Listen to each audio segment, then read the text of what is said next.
Thanks. So this work is about compiling for like API programmable accelerators. So why we want to do this? Well, we're definitely in an accelerator era. There are accelerators for everything. Particularly common and successful have been like AI and ML accelerators.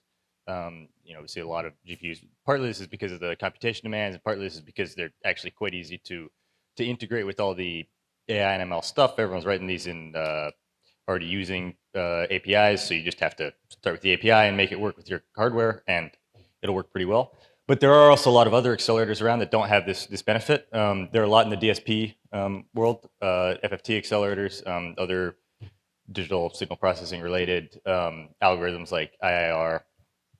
And for these accelerators, there is no like single uniform interface that people always use, and so it becomes much harder to support like a kind of like the kind of thing we want a compiler to be able to support, where we want to be able to write the code once and then run it anywhere and get performance that the hardware can support. So there are also a bunch of general compute accelerators, things like CRC32s. I think like x86 has instructions for those. Those are also quite common in NICs. And the question for this kind of stuff is like how do we support it from a compiler perspective? We want to be able to write code and not have to understand the details of the hardware. So I'm going to come back to that in a minute. But in general, there's like a performance flexibility trade-off, and like if we make something more flexible, it's much easier to compile to it in like a generic way, in a way that we're used to, where we take some code and break it down into smaller and smaller steps, and eventually we can just run all those small steps. But we don't get the performance that we want that way. To get real performance out of hardware, we want to make it very specialized and have it do very narrow range of things. And this is kind of what I refer to as like the API programmable region. Like there's a region where the best way to program something is just with an API call that represents that particular function. And this brings with it these compiler challenges where, especially when you're exposing hardware by APIs, you tend to see lots of like nastiness, like really not very convincing error messages, things that don't support every input value. They may be clipped at certain ranges. And this again makes things really unportable, because somebody who uses an API for one company's accelerator is probably not going to be able to just like click in, drag and drop in another company's API. Now there are lots of API programmable accelerators kicking around. Excellent example is Fourier transform accelerators. They're a good example because they're really important for DSP performance. Like it was a pretty foundational algorithm in digital signal processing, run a lot, and these often exist in very low power environments where accelerators are particularly beneficial. And also, like, the development cycle is already designed to be really painful, because you're trying to build something that's a very low power system. You're willing to put in more developer hours to get more power efficiency, and this works well with a model where you have an API that's actually a bit painful to learn. The other reason an FFT accelerator is useful is because it's actually just a bit hard to accelerate with the generic parallel accelerator. So down here I have this picture from Wikipedia, which is the FFT butterfly. It's the data movement pattern for an FFT algorithm. You can imagine if those were cores, you'd have to like shift the data all the way across the core. It's not impossible to accelerate with like a GPU. There are loads of GPU accelerated FFTs, but it's another bonus of having like a specialized chip built just for this. And the DSP companies recognize this, and there are loads of FFT accelerators that you can just go and buy. So there's a picture of a couple there from NXP and analog devices, and there's also loads of accelerator software libraries.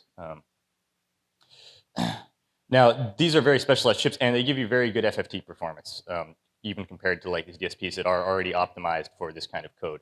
But the downside of this kind of chip is if we want to compile to this, the typical way we would compile to something when we add a new hardware feature would be to add some pattern matching in the back end, add something in the middle end to make it generate a bit more of that, and then we can just generate this intrinsic or whatever we're trying to compile for. But for accelerators, we'd also like the accelerator to be big and do lots of stuff at once, because it allows us to amortize like communication overheads. It allows us to amortize, it allows us to get more parallelism out of the thing, because we can just put more stuff down if it's doing more stuff at once. And unfortunately, like as the algorithms get bigger, it becomes much harder to match them in this way. So this is a graph from ICSI in 2020, and the axes are a bit small, but basically it's the y-axis is the number of like code clones they found, so the number of like duplicates, and the x-axis is the number of lines of code. And on the left it starts at 1, and on the right it goes up to 30. And I mean, what you can hopefully see is that as the number of lines of code increases, the number of actual clones we're finding, which is some kind of proxy for the number of like things we could find with the pattern match, is going down. And like this stops well before the scale of a typical Fourier transform algorithm, which would be about 100 lines of code. And so the question here is like, why aren't we seeing clones? Like, in some sense, people are much less likely to write another Fourier transform when they can just get a library, but there are plenty of Fourier transform implementations. And so it's not just that people aren't writing these, it's that when you start asking people to write 100-line of code algorithms, you run into, they're never gonna write the same thing twice, which makes it very, very hard for like a pattern matching, a traditional pattern matching approach to successfully find a way to compile to these kind of accelerators. So we looked at 4 key reasons. So for this paper, we came up with 4 key reasons that that we aren't managing to find clones at the scale, even though people are writing the same algorithm. The first one is what we call code mismatch, which is where people are tasked with writing the same program at a high level, but take a different implementation strategy. So in this example, I actually don't know how visible this is, but in this example, I have somebody who's written a recursive FFT and someone who's written iterative FFT. And there's no pattern that's going to match both of these because they're just 2 completely different implementation strategies. And they might do the same algorithm, but you can't do a pattern to match them. They're certainly not clones in any easy to find sense. The second key mismatch we came across was data mismatch, where programmers have chosen for whatever reason to represent the input data to their algorithm in a different way.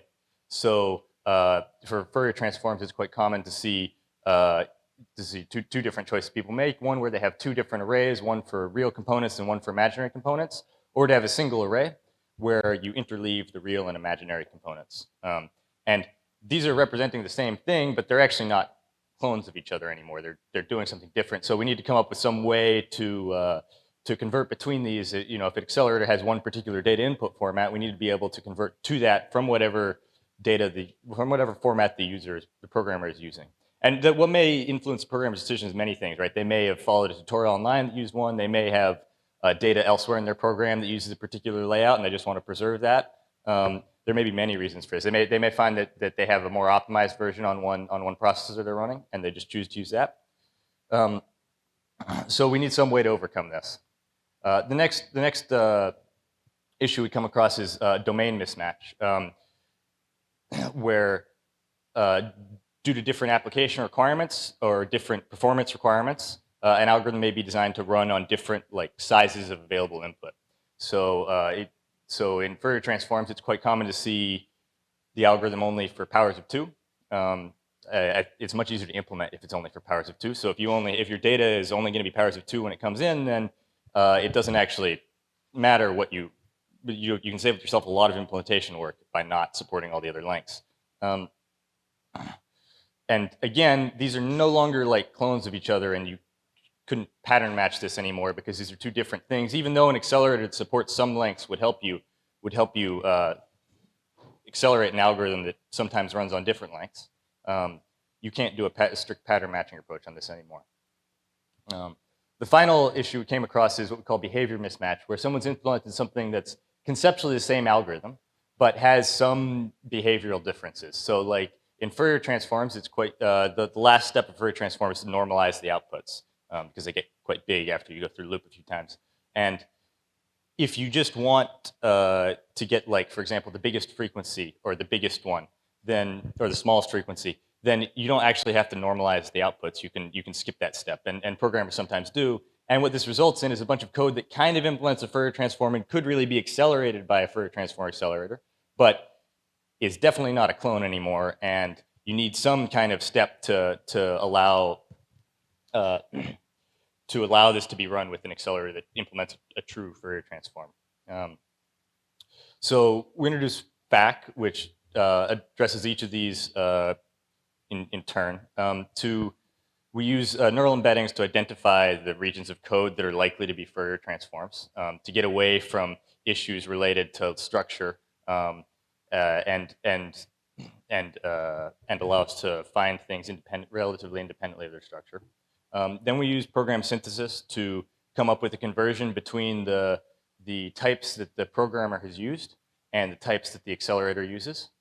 Then we generate a range check based on which inputs are valid to an accelerator and which inputs are likely to reach the user code, and call the accelerator if it's possible to use an accelerator.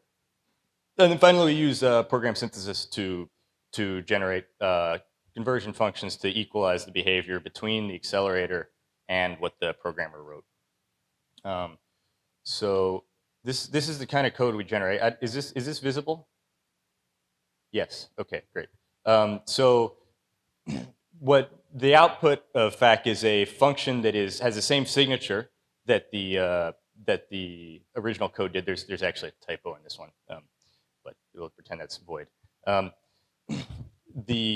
The output is the same function, so it can just be dropped in place, and then it goes through the steps I talked about before. So here in orange, we have a range check. We say, well, we're only going to use the accelerator if the inputs are within the range of the accelerator. And then here in gray, we have the binding synthesis, where we look at the inputs to the user code, and we say, oh, we need to assign these to variables in the accelerator. And so that's what this does. This creates variables. You can go to an accelerator and puts the data in them. Then we call the accelerator here. It's not highlighted. And then we do the same thing in reverse. We take the outputs from the accelerator and copy them back into variables that the programmer cares about. And then we have a behavioral synthesis here where we denormalize the results in this case, so that it matches the behavior that the programmer was expecting. So just going to quickly go through a couple more details on these individual steps. So in binding synthesis, we basically look at we have two steps here. We look at the variables in the user code, and we looked at the variables in the accelerator API. And in the first step, we try and say, well, which variables have to be assigned to in the accelerator API to be able to run the accelerator. And we look at all the candidates that look plausible in the user code, that are the right type, and so on. And then we assign to those. And then we do the same thing after the accelerator is on. We say, well, what are the variables that are live out from the accelerator that have valid outputs? And we can assign back into the variables that the programmer cares about. And so that's what we use to generate the gray and the pink regions here. For the range check, we look at three sets. First, the set the values that can reach the user code, so like a range analysis. A set that represents what's valid in the accelerator, so like what can the accelerator accelerate. And the last set is the set that won't cause the user code to crash, because we don't want to try and put that on the accelerator. And then we'll generate a range check, which is just this boundary between where the accelerator can run and where the user code can run, and we'll offload to the accelerator in that case. And so that's what helped generate the orange part here. Then the last part is the behavioral synthesis, and the rough idea here is that we have user code which may implement one function. So this is a diagram where each spot is a bit of data, and an arrow is like a function. The user code may implement a slightly different function, and then the accelerator. And so we want to use we use sketch-based synthesis to generate these green arrows that allow us to get to the same point, but using the accelerator. And so that's what we use to generate the green area here. So to evaluate this, it's actually quite hard to evaluate something that turns out to just run Fourier transforms, because there's no Fourier transform benchmarks around that are large scale. So we went to GitHub and searched for Fourier transforms, and so I went through the first 100 projects on GitHub, found 25 or so distinct implementations of Fourier transforms written in C that I could get running, and it seemed non-buggy, and then used and compiled those to various different accelerators. So at the bottom, we compiled to FFTW, which is an optimized software library, to the NXP Power Quad, and to the FFTA, which is a Shark accelerator. And I guess what I'm hoping you'll take away from this slide is that these are like a fairly diverse set of benchmarks. This is like you couldn't write one pattern that matches all of these, because Like this first one here is 80 lines of code and only supports length 64 Fourier transforms. Whereas there's this one, number 5 here is 2 and a bit thousand lines of code, has been hand vectorized, manually unrolled, supports every length of FFT. And by using this synthesis approach, we're able to compile all of these to the same accelerators and show a significant amount of speed up. So the takeaways are that we have identified there are 4 key like mismatches that we have to overcome to be able to compile these kind of large scale bits of code to APIs. Those are the code where the code looks a bit different, a data mismatch where somebody's chosen a different data representation, domain where users have different sizes of inputs they care about, and the behavior where users have slight variations on the algorithms they've implemented. And then that given these mismatches, we can overcome them and generate code that actually delivers a significant amount of speed up on these accelerators. So that's all I have. I'm happy to take questions. Hi, great work. I wonder, how do you guarantee the semantics equivalence of the generated program with the GitHub project? Yeah, so we looked at doing some theorem proving to guarantee the equivalence. Right now, this is more like a software engineering tool, so it's a programmer suggestion. Like the code is meant to be somewhat readable, so we can show it to the program and say, hey, look, you could replace this with your accelerator. We looked at doing with theorem prover. We're still trying to get it to work. Because this is floating point code and they use floating point arrays, it takes a very long time. In theory, it should be possible because the accelerators have bounded lengths they accept anyway. So you could check every input. So it's definitely possible. It's just it seems beyond the theorem provers I've tried so far. So for now, it's like more designed toward like interactive. Yeah, exactly. Yeah, because also I suspect that some of this GitHub repo might not have the exactly correct. Yeah, exactly. Semantics. That too, exactly, right. So in some sense, it's not even clear we want the theorem. Like a theorem proof version would be great, but like I think you still want the suggested version because especially like for like denormalized floating points, I would expect to not see any if you put an error bound, I would expect you to exceed the error bound for that kind of stuff. Thank you. Did you measure the overhead of the code that you generate, or that you wrap around the accelerator call, or is it just the case that if you enable a call to an accelerator, it's always going to be better than yeah, not? so we did. The graph wasn't in there for very short Fourier transforms. It was not worth it to offload to the accelerators. So like on that one that only supports length 64, we saw some small performance degradation. So the most overhead comes from copying, because before we send the things to the accelerator, we have to copy the arrays. The amount of copying could be reduced quite a lot because a lot of these are actually, you could just cast them and it would still work. We didn't end up doing that because the speed up was enough anyways. But I think the overhead could be really significantly reduced with reduced copying. Not every case you can skip the copying, right? Because if you actually do have to change the data structure, then you probably can't. All right, thanks a lot. Let's have another round of applause. Thanks.